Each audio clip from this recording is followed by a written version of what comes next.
Welcome to Inside the Americas. Here's a look at what's coming up in today's show. As Hurricane Irma finally moves on, we'll take a look at the hurricane hunters who moved into the eye of the storm, collecting precious data. Coverage of Irma this week often overshadowed another major natural disaster. We'll examine the causes behind the earthquake in Mexico. And a look at some strange structures in the Amazonian rainforest that have stumped archaeologists for years. But first, Hurricane Irma pounded through the Caribbean and the U.S. this week, leaving a trail of devastation in its wake. The Category 5 hurricane hit hardest on the islands, like in St. Martin, where 95% of homes were damaged or destroyed. Havana, Cuba was flooded completely, its old rickety buildings having no chance of holding up against the storm. And Irma slashed through the Florida Keys, where almost every home and building was hit. 12 people were killed in what's usually known as the Sunshine State, with some 60 deaths linked to Irma in all. Well, those tragic stories surrounding many of the victims of both Hurricanes Irma and Harvey prompted a quick reaction from Hollywood this week. Celebrities came together in a telethon broadcast live on over 12 U.S. channels. Dozens of stars turned out to sing, talk, or plead for support for the victims. Justin Bieber, George Clooney, Barbra Streisand, Tom Hanks, and dozens of others sat at phone banks to accept donations. The one-hour benefit that was also broadcast online raised $14.5 million. Now, as Hurricane Irma approached the coast of Florida, the skies above were filled with planes and passengers rushing to escape the storm. Yet one of those flights was actually headed straight into the eye of the hurricane. On board, U.S. Army pilots collecting precious data. Our Olivia Salazar-Winspear has more now on these hurricane hunters. Clear skies for takeoff, just like any scheduled flight. But there could well be turbulence ahead, because this is a different sort of mission. These US Army pilots have taken to the air to measure the potency of Hurricane Irma. Riding out the storm is made even harder by thick clouds and limited visibility.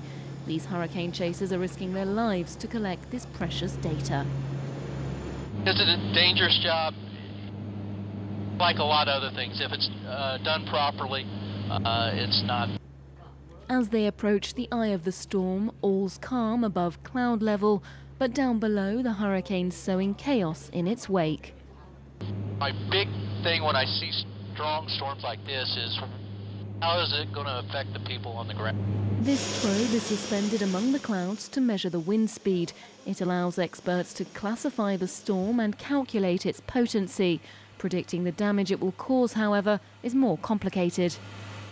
They can't take into account precipitation nor the storm surge. That's the elevation of the sea level.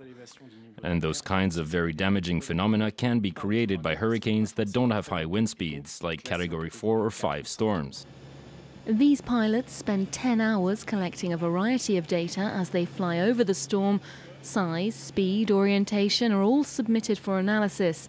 The information's then cross-referenced with satellite imagery, like these pictures provided by the International Space Station. The eye of the storm has a diameter of 30 kilometers, and the overall area of Hurricane Irma is immense, almost covering the area of France. Well, all the focus on Hurricane Irma overshadowed a much deadlier disaster in Mexico this week. That country was hit with a massive earthquake that left close to 100 people dead. Thousands of buildings were flattened in a matter of seconds. Our Inside the America team found out more about just what caused this 8.2 magnitude quake. September 8th, 11:49 p.m. For a few seconds, Mexico City was shaken by violent tremors. The magnitude 8.2 earthquake was unprecedented, and it even made the stone wings of the Angel of Independence tremble. Yet the epicenter was far from the Mexican capital, more than 600 miles away in the south of the country. The shock originated 80 miles out to sea off the Pacific coast. The surrounding area was hardest hit by this natural disaster. Juchitán in the province of Oaxaca was the worst affected, Residents of the town who surveyed the extent of the damage the following day could hardly believe their eyes. Mexico is often prey to seismic activity. The country is situated between three tectonic plates that sometimes grind against each other and build up stress in the Earth's crust. Yet this time the quake was due to an internal fracture within one single plate. With plate tectonics, there are also pressure points created not only at the interface of the plates, but also at an intrinsic level within the plate. And when that pressure becomes too much, the plate itself can become deformed and can break. And that's what happened on the 8th of September. It wasn't seismic activity between plates, but seismic activity at the interior of one plate.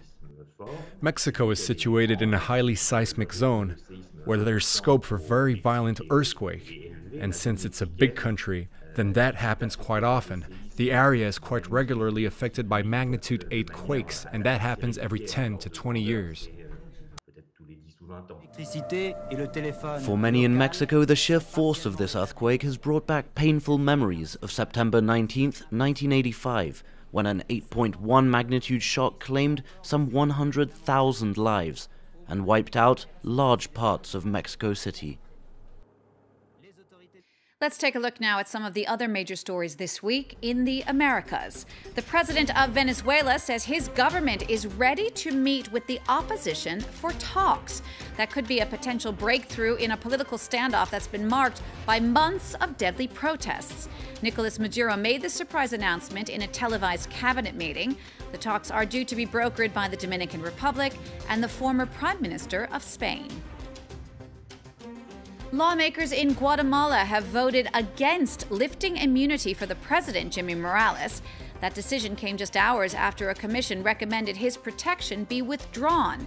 The president's critics were hoping to lift the immunity to get him to a possible trial over accusations of campaign finance abuse. And in Chile, thousands of people took to the streets this week. That was to mark the 44th anniversary of the military coup d'etat that abruptly put an end to the reign of President Salvador Allende. Riot police used water cannons to break up the crowds before clashing with protesters at the annual march that's often marked by violence. We'll head now to the heart of the Amazonian rainforest. There you will find gigantic geometric symbols dug into the earth, similar to crop circles, but hundreds of years old. So far, they've left archaeologists stumped as to just how and why they first came to be. France 24's François Vibo gave us a bird's-eye view. Mysterious shapes visible only from the skies. These are geoglyphs, geometric trenches dug into the Amazonian rainforest. In Brazil, not far from the border with Bolivia, Cassiano Marques takes a few lucky tourists up in his hot air balloon. Down there, there's a square geoglyph. These are all part of the Jacosa site. That one there is a square with a circle in the middle. Jacosa, a place unlike any other. 500 geoglyphs in total, spread out over 300 kilometers. These trenches have always fascinated visitors. Some people believe that aliens made these, others say it was ancient civilizations. In 1977, they were first noticed by a small plane flying over the forest. Ever since, archaeologists like Antonia Damasceno have been obsessing over them. She's a researcher with the local university and travels around the region trying to make sense of the symbols. How were such perfectly geometric shapes dug, and more importantly, for what purpose?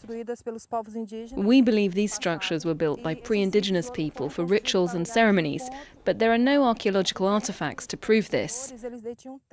Those who built these must have had advanced engineering skills. They knew maths, maybe even better than we do. We don't know if they were able to fly, it's highly unlikely, but we think these structures were intended to be seen by the gods. These were dug 1,200 years ago.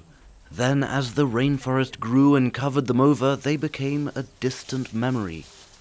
But as deforestation clears entire swathes of land, they keep reappearing.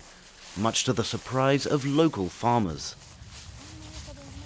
We only found out about this because one day a photographer landed his helicopter in our field and showed us his aerial shots. From the ground, we hadn't noticed a thing. We just thought the fields were a bit hilly. To this day, researchers come from all over the world to see these giant symbols, but so much about the geoglyphs remains shrouded in mystery. And finally, it has been 16 years now since America was hit with the deadliest terror attack on its soil. This year again, the country commemorated 9/11 with New York's tribute in light. 88 light bulbs laid out into squares beamed up rays of light in the shape of the original Twin Towers. Close to 3,000 Americans perished when planes hit the World Trade Center. The display again this year so bright it could be seen up to 60 miles or 100 kilometers away. We'll leave you with that. Thank you so much for watching this Inside the Americas. Don't forget, you can get a lot more information on our website, france24.com. We'll see you again next time for all the news from north to south.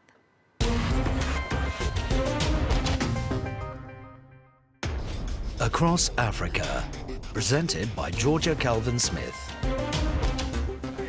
From north to South Africa, from Bamako to Nairobi, from Accra to Mogadishu. Bringing you all the political, economic, cultural and social news from Africa for a better insight into an ever-changing continent. Across Africa on France 24 and France24.com.